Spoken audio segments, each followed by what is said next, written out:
My father was in the RAF during the last World War. My grandfather was in the army during the First World War.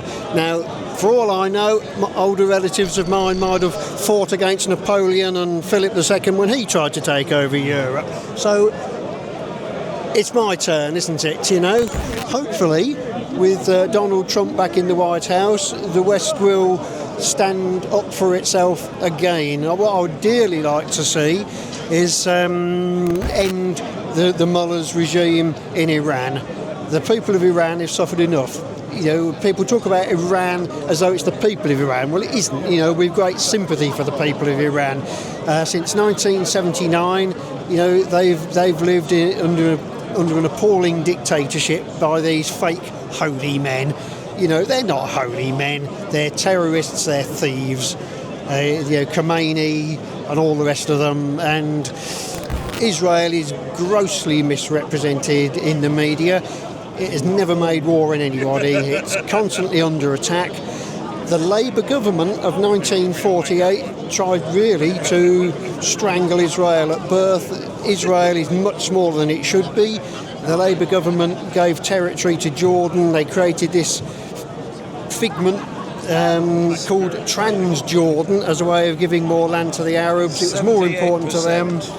And so Israel is already a lot smaller than it should be. They shouldn't give away another square foot. And the whole thing about Palestinians is absolutely bogus. I mean, Palestine is a geographical area. The Israelis are Palestinians, the Syrians are Palestinians, the Jordanians are Palestinians, the Lebanese are Palestinians. It's an area of the world. It's not a nation. It is not a nationality. And Israel, I really applaud the strong stand they've finally taken, because for years and years they have sat still and suffered thousands upon thousands of rocket attacks.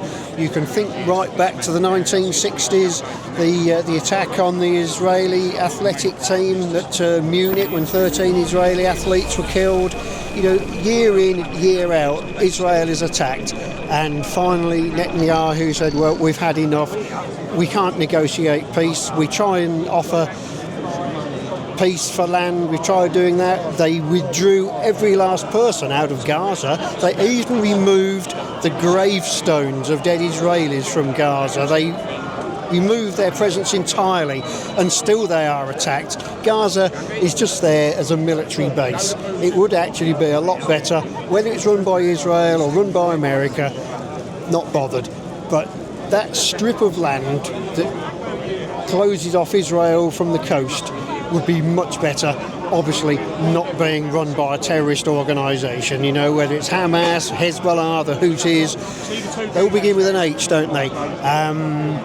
But all those need ending, and mainly Iran needs ending, because it's Iran largely that provides the funding. Qatar also provides masses of funding, and we foolishly in the West allow Qatar to buy our businesses, buy our properties.